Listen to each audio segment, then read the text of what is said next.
So hello, everybody. I'm glad to meet my first guest in this program. This is Dr. Ivana Stradner. He's a research fellow from Barry Center for Media Integrity. More of this is a special correspondent for Kiev Post Ukraine.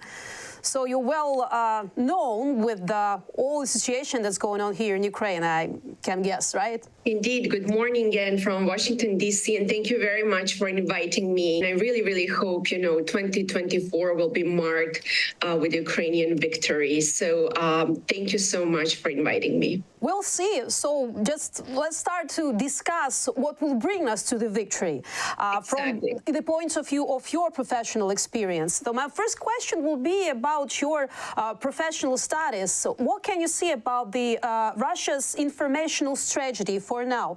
How it has changed since the beginning of full-scale invasion to Ukraine, and what are the main goals for the influence on the territory of Ukraine? So to begin with, Russian goals have not changed at all.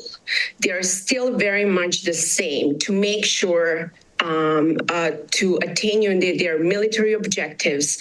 And the best way, according to Russian military strategy, is to actually combine influence information operations with their kinetic use of force, because they have to create a narrative and the perception of certain narratives. The only thing that has actually changed is like a different messaging, and they're very active, they're very dynamic, because according to specific scenarios, they change their narrative. So they also have very different scenarios and narratives for very different parts of the world. For example, influence operations that they conduct in Ukraine are very different from their information operations, for example, that they conduct in places such as Africa or in the global South, let alone, here in the United States. For example, excuse me for interrupting you, but it's interesting to hear with examples.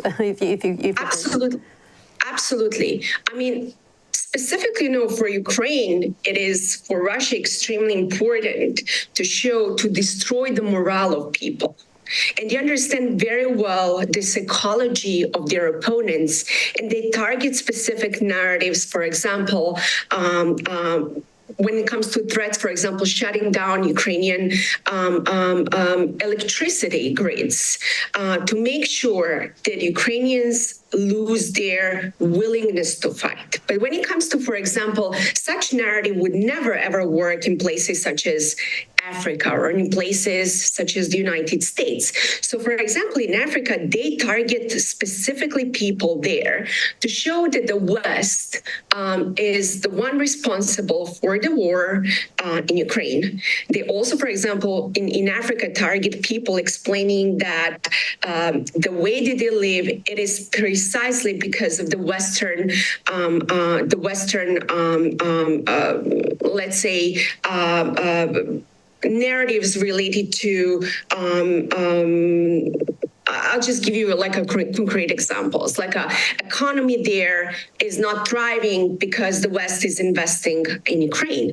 Or, for example, in Africa, they live, because of the years of racism and coming because of the Western imperialism like that. But there is, for example, Russia that is there to save them from the years of the Western oppression. And that's why you will often hear specifically what they call Anglo-Saxon imperialistic like oppression targeting like African countries. And those things truly, work in some of the places, there. Here in the United States, they have very different targeting groups.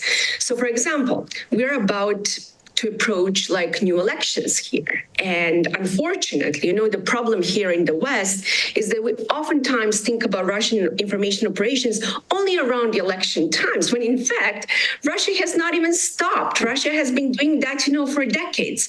And when it comes to the war, Russian aggression in Ukraine, there are several narratives. One, they try to scare specifically the American audience and the American government by sending nuclear threats. For example, if you escalate, if you send such and such weapons, this will lead to a nuclear war. They understand very well that here people remember the Cold War and the Armageddon scenario, and you would be very actually surprised how many people I know who truly and genuinely fear like a nuclear threats, when in fact it is the Russian military strategy that targets specific groups of people with such narratives. Second thing, for example, is what I love to talk about here, specifically targeting the far-right groups, is that they, for example, claim that Ukraine, they are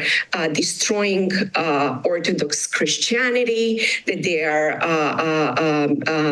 destroying like Russian priests. And here, because people do not understand how Russian Orthodox Church operates in Ukraine and the division, and actually what Russia has been doing, for years when it comes to Russian Orthodox Church in Ukraine, what they hear is Zelensky, he is not a Christian. He wants to destroy Christianity. And it specifically, targets the far-right groups here. When in fact, we can definitely, talk later what to do about that. But it's always funny to hear that because it's Russia that is destroying Christianity. The role of the church for the Russian military and Russian security apparatus has always been just instrumental to serve the government. And second thing is, I always like to say, while Russia, for example, claims, that they are Orthodox, they are protecting, Christianity globally, it's Russia actually that has a problem with abortion. It's the highest, actually one of the highest rates of abortions is in Russia. But a lot of Americans do not hear that because this abortion here, for example, plays a very, very important role in the narratives. Or for example, people do not very well, for example, understand, the history of the Russian Orthodox Church. They do not understand that currently Patriot Kirill, blessed nuclear weapons, let alone the corruption over there. It's the Patriot Kirill that is sporting his $40,000 watch, enjoying, his yacht and a fancy lifestyle.